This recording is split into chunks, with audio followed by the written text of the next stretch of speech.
Alechem, on est dans les halachot de Pessah. Maintenant, au niveau de Choser Venior, qu'est-ce que ça veut dire Choser Venior? Qu'il revient et il se réveille. Le akavana, la halacha du Hametz. Il faut savoir pendant Pessah, Hametz b'masheu asur. Une petite graine de rien du tout de Hametz qui est tombée dans une marmite. Toute la marmite, elle est assour. Même avec 1000 fois, en général, pendant l'année, quand il y a un issou qui est tombé, un petit morceau par exemple, on va dire un peu de lait qui est tombé dans une marmite de viande, il y a 60 fois le lait, alors c'est moutard de manger cette viande-là. Il y a 60 fois, c'est moutard.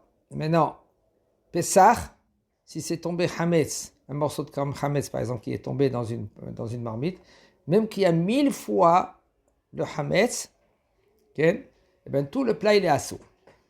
Maintenant, si c'est tombé avant Pessah, ça veut dire un peu de Hametz, ma maman elle a préparé dans une marmite cachère de Pessah, elle a préparé un plat pour manger pendant Pessah.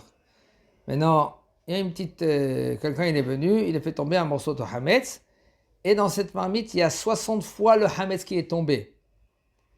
Alors c'est annulé, mais ça c'est avant Pessah.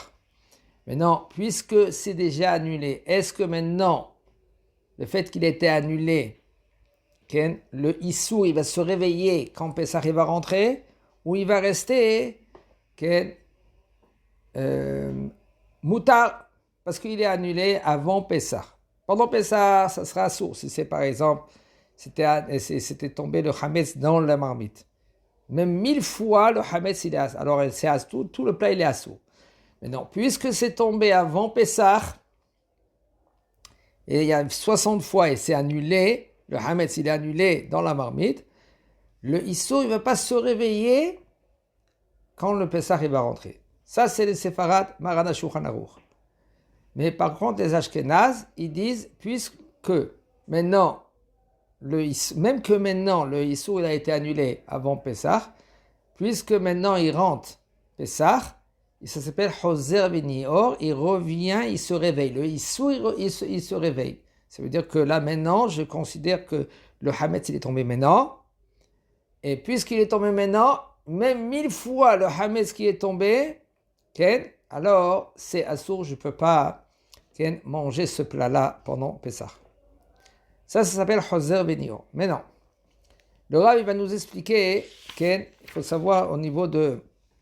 Il y a beaucoup des nafkaminot qui sortent de cela. Ça veut dire qu'il y a beaucoup de halachot qui sortent de cela. Nous, par exemple, si c'est quelque chose qui est avant Pessah, c'est un plat qui est avant Pessah, ou que par exemple, quelque chose que lui, il a fait avant Pessah, un plat qu'il a fait avant Pessah, ou il a acheté quelque chose que c'est avant Pessah, ils n'ont pas fait attention, si maintenant ils ont utilisé avec du Hametz ou ils n'ont pas fait du Hametz, on ne parle pas de quelque chose que c'est Hametz Vadaï, que c'est Vadaï du Hametz.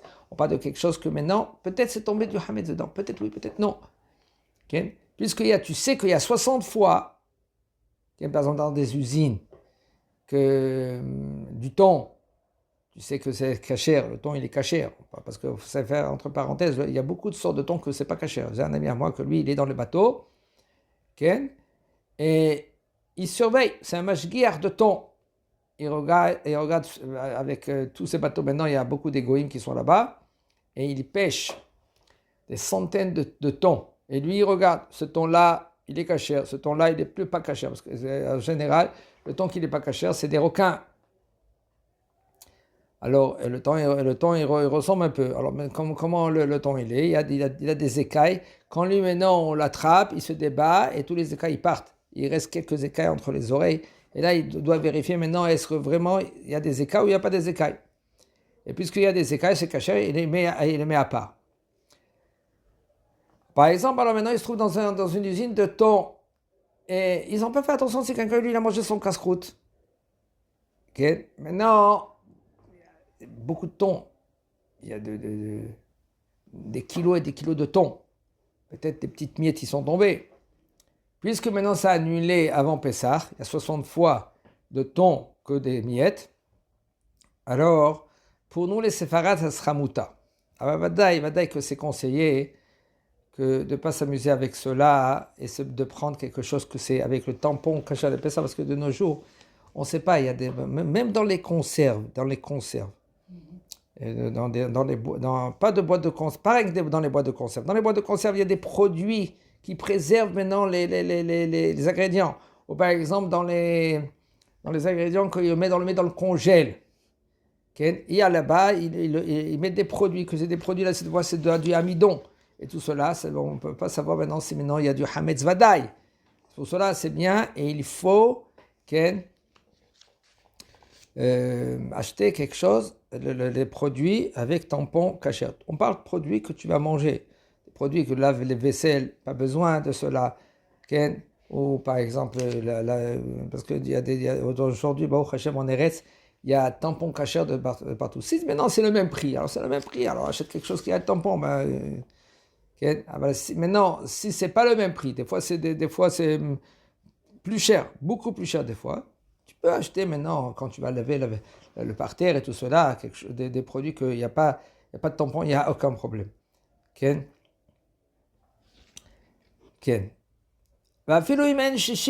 Même si maintenant, dans ce produit-là, que c'est tombé, par exemple, on va dire dans le thon, il y a le thon et c'est tombé avant Pessah, et il n'y a pas 60 fois le thon par rapport aux miettes. Par exemple, on va dire, c'est un exemple, Moutar les arbot, on peut rajouter, parce que regardez, bitoul, d'annuler quelque chose, quand c'est des rabananes, et là c'est quelque chose que c'est moutar ici. Ça, on ne parle pas de quelque chose que c'est de Horaïta. Ici, c'est moutar, c'était avant Pessah. Je peux rajouter un plus pour qu'il y ait 60 fois, soi-disant le issour, même que maintenant, avant Pessah, c'est moutar, le hametz. Et là, je peux annuler, et il n'y a aucun problème. Ça ne s'appelle pas en mevatlim issour le khatrila. On n'a pas le droit de prendre, par exemple. Qu'est-ce que ça veut dire le din de en mevatlim issour le khatrila? On n'a pas le droit d'annuler un issour a priori. Ça veut dire, si c'est tombé un morceau de viande dans une grande marmite de lait, et il y a 60 fois le morceau de viande, si je vois le morceau de viande, je le prends, je le jette. Ah ben si je ne le trouve pas. Je ne trouve pas le morceau de viande. Mais il y a 60 fois, ça, c'est mouta de manger le plat. Tout le plat, il est mouta. Aval, je n'ai pas le droit de prendre un morceau de viande, c'est ça, je n'ai pas le droit d'annuler le issour a priori. Par exemple, je prends le morceau de viande et je le mets, ou par exemple, je vais dire mieux, ça sera mieux compréhension. Par exemple, il y a 10 morceaux de viande cachère. On va dire 60 fois. 60 fois de viande cachère. Un morceau de viande pas cachère. Je prends ce morceau de viande qui n'est pas cachère, je le mets maintenant au milieu. Maintenant, je mélange tout. Ça s'appelle, je l'ai annulé. Il y a 60 fois le morceau cachère, avec un morceau même de la Torah, si maintenant il y en a 2 qui est cachère et 1 qui n'est pas cachère, c'est quand même annulé. Alors je vais dire rien pour faire comprendre le 60 fois. En mevatlim isur le khatrila, j'ai pas le droit de prendre la viande qui n'est pas cachère et je le mets dans une marmite de viande, pour annuler. Voilà, ce morceau maintenant il va être cachère. Parce que machloket rishonim dans cela, est-ce que tous les morceaux ils sont cachères ou un je prends et je le jette et je dis ce morceau-là que j'ai jeté, c'est le morceau qui était tréfa. Alors, mais là, toute la marmite, elle est cachère. Ça s'appelle en mevatlim. J'ai pas le droit d'annuler le issour a priori.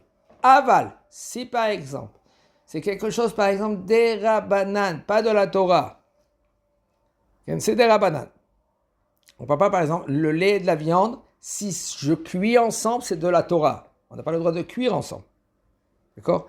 Par exemple, on va dire ici hametz. Le hametz, avant Pessah, c'est moutar. Le plat, il est moutar. Okay? Et j'ai 40 fois le hametz qui est tombé, c'est issour des rabanan. je peux avant Pessah, pour les séparades, Marana Shulchan Aruch, je peux rajouter en plus, excusez-moi, pour annuler le Hametz. Pourquoi? Parce que tout ça, c'est un issur des Rabbanan. Vadaï que c'est sûr qu'un homme, lui, ne va pas commencer à s'amuser à faire cela. Il faut poser la question à un Rav avant. Parce qu'un homme, lui, il n'est pas, un homme qui dit qu'il n'est pas l'homme Torah, il n'est pas 100% dans la Torah. Alors, et même cela, il faut tout le temps se conseiller avec un Rav. Pourquoi? Parce qu'on peut se tromper. On a oublié. Ça arrive. Alors, on se conseille. Qu'est-ce que vous pensez, Kevodo? Que ça va, je peux faire ça, je peux faire ça. Des fois, le bonhomme, il a pensé comme il faut. Des fois, c'est moutard, mais des fois, quelqu'un se conseille. Alors maintenant, même annuler les khatrila, ça veut dire que je rajoute. C'est Issou des Rabbanan. Et c'est pas assourd même avant Pessah. Il y a 40 fois le Hametz. Je rajoute encore 20. Maintenant, il y a 60 fois le Hametz. Maintenant, il est annulé. Même que c'est moutard de manger pendant, on parle de avant Pessah. C'est moutard de manger parce que ça s'appelle Etera. C'est moutard. Mais maintenant, c'est annulé. Pessah il rentre. Il ne se réveille pas le Issour. Ce sera moutard de manger maintenant ce plat-là et il n'y a aucun problème. Mais les Ashkénazes, puisque maintenant le dit de Hametz qui a été annulé se réveille pendant Pessah, là, ça sera à Sourpo. Chazak Habaouk.